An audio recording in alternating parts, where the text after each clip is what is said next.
राधा और कृष्ण की कहानी भारतीय पौराणिक कथाओं और साहित्य में एक महत्वपूर्ण स्थान रखती है। ये कहानी भगवान कृष्ण और उनकी प्रिय सखी राधा के प्रेम की कहानी है। कथा के अनुसार राधा और कृष्ण का प्रेम बचपन से ही शुरू हुआ था। वृंदावन में कृष्ण का बाल्यकाल बीता, जहां राधा उनकी प्रिय थी। राधा और कृष्ण के बीच असीम प्रेम था, लेकिन ये प्रेम भक्ति और समर्पण का प्रतीक था, न कि केवल सांसारिक प्रेम।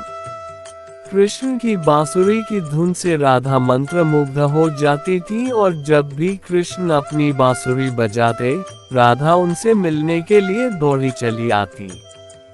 उनकी प्रेम लीला को गोपियों के साथ मिलकर खेले गए रासलीला में भी देखा जा सकता है, जहां सभी गोपियां कृष्ण के दिव्य प्रेम में खो जाती थी। हालांकि कृष्ण का जीवन वृंदावन तक सीमित नहीं था। वे मथुरा चले गए और बाद में द्वारका में बस गए। राधा वृंदावन में ही रह गईं, लेकिन कृष्ण का प्रेम उनके हृदय में सदा बना रहा। कृष्ण के जीवन में रुक्मिणी और सत्यभामा जैसी अन्य पत्नियां भी आईं, लेकिन राधा का स्थान हमेशा विशेष रहा।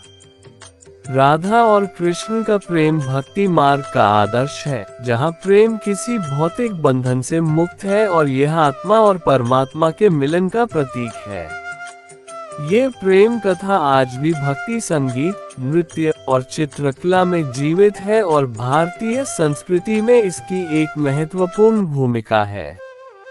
राधा कृष्ण की जोड़ी को प्रेम और भक्ति का सर्वोच्च आदर्श माना जाता है।